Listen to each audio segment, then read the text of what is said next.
Welcome to the video lecture series, Culture, Worldview, and Origins. We're Tim and Holly Nyquist. This is number 9. We're coming up on, there's 10 in the series, and we're doing my personal philosophy, which is building my own framework to be able to discern the ideas that are floating around in internet, out in the marketplace, that are coming in through seminaries, through the pulpits, ideas that are sometimes causing conflict, contrary to what I had believed earlier. And so it's kind of like, what do I do with these ideas? How do I discern them? And what has helped me is that I had to develop my own personal philosophy. I had to defend it. I had to develop it based on what I believe to be true. And so in other words, I had to build a philosophical system from ground zero. And I had to build it all the way up. And I had to understand how philosophy works. And I had to understand what were my personal decisions in each step of the way.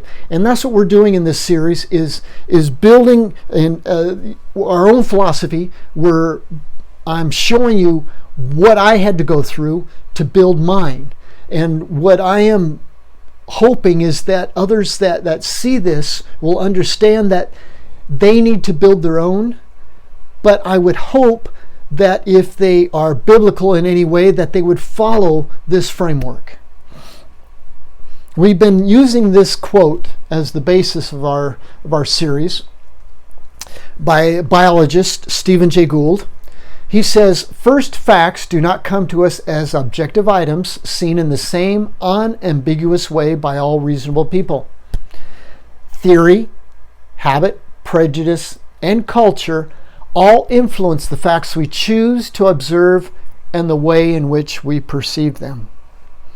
What he says here reflects my position now. I hadn't thought about it before.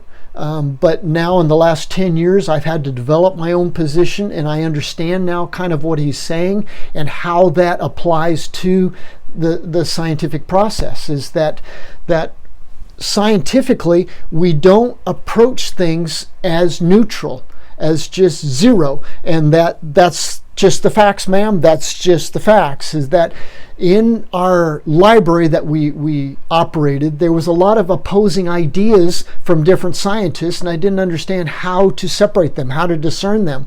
But now with the glasses here representing the scientist and those 4 factors Stephen Jay Gould mentions, now I understand that the scientist comes, and though he be an expert and may even be intellectually sound, he's still going to interpret according to his framework and give us the facts according to his slant, according to his perspective.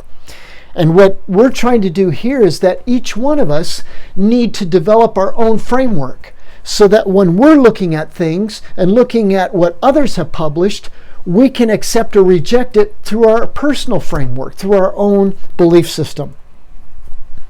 This is the house that's been developed and what we're going through, and we're almost reaching to the top. What we started with was the welt-bild, was culture, and how culture influences the thinking processes. Then we have epistemology. Epistemology as the source. Epistemology has to do with knowledge. How do we get it? Where do we get it from?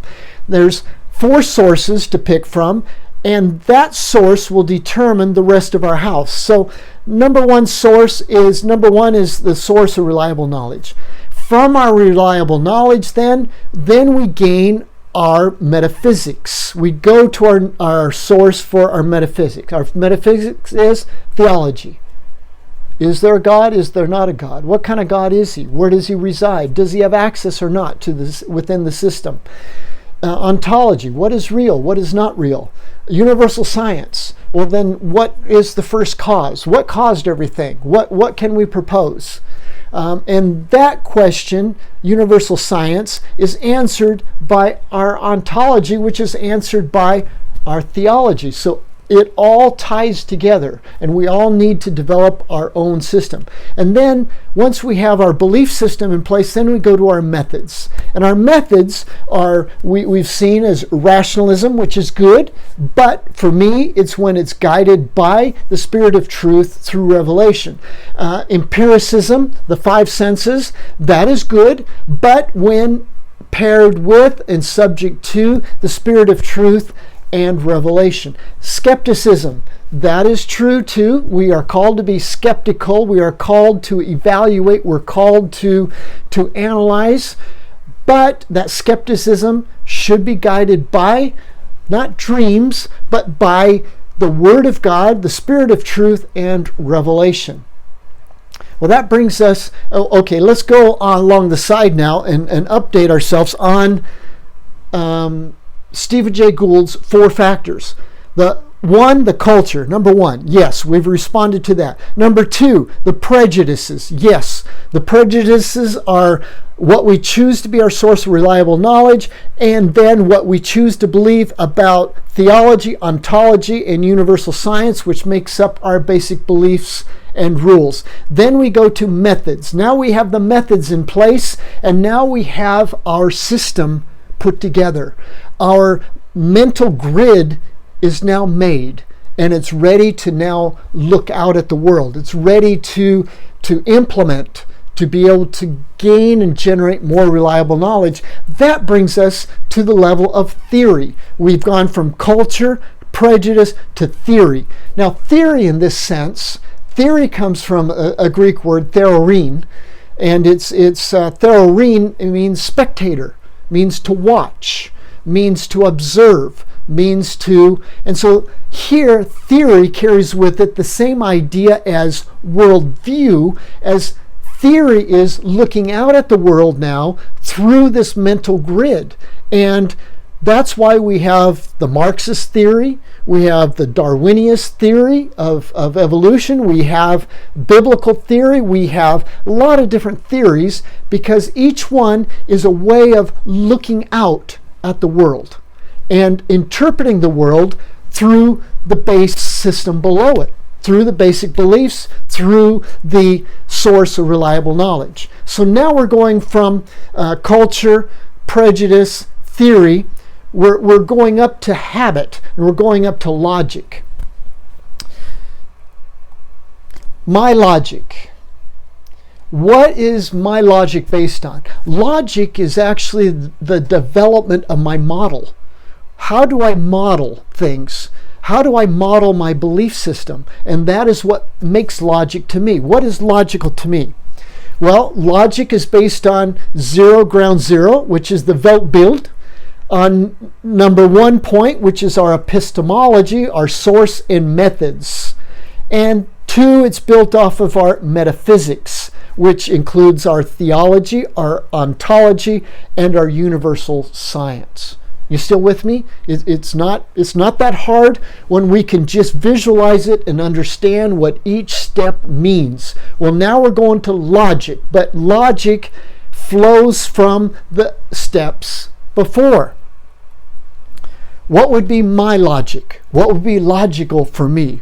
Well, my welt-bild is non-Western faith in external authority.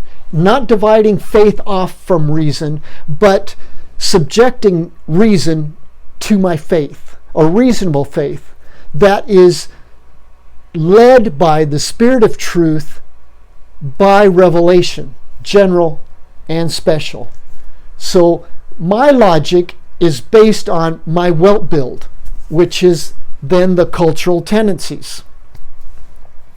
My logic then is guided by my epistemology. Epistemology is having to do with knowledge. How do I get knowledge? And what is my source? And what are my methods? So my source for my logic is external authority, God, through revelation.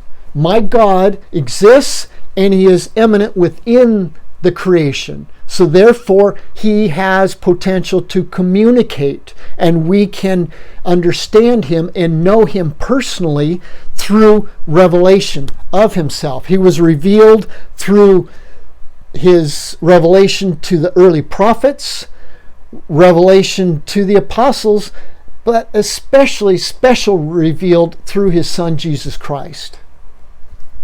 So the methods of His revelation is through rationalism, but as led by the Spirit of God, the Spirit of truth.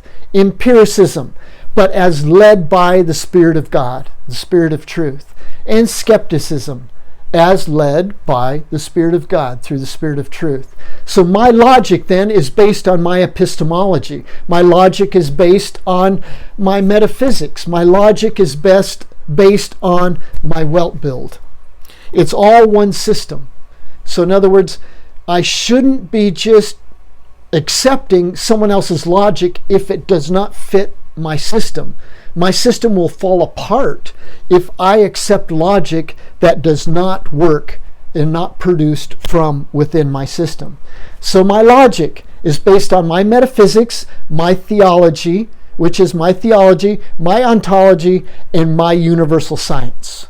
Okay? My theology, God exists. My ontology, critical realism, universal science, as known by revelation, through special revelation and general revelation.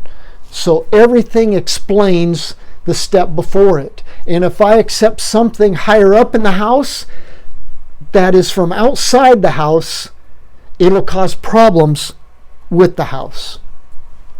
My logic then, God exists and can be known by his revelation to us. He is a personal God that can be known personally because that is logical, because it comes from the underpinning of my metaphysics, of my methods, of my source of reliable knowledge. It all ties together. What is logical? Is it logical for you to believe in God? Well, it all depends on your philosophical system that undergirds your logic. It is logical for me. But if I have somebody, or I am somebody, that has an underpinning that is logical to believe in God, and somebody proposes a different logic, and I accept that logic, then my underpinnings can begin to crumble.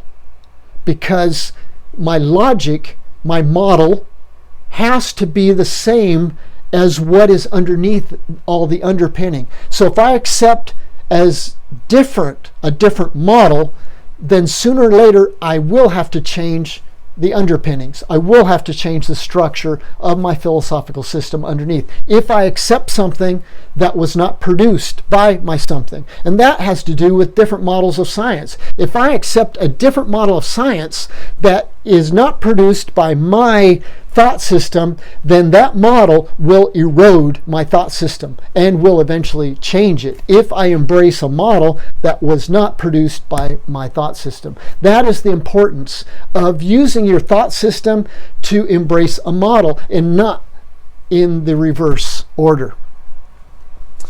Again, we just now ended with logic. We only have one more step to go of forming our philosophical system of thought. We're in number 9. We just completed number 9. And number 10 is the finish. So thank you again for accompanying me, and hope that you're still with me and that we're able to finish this process soon in the next step. We're Tim and Holly, and you can communicate with us or to us through those following addresses. Thank you again.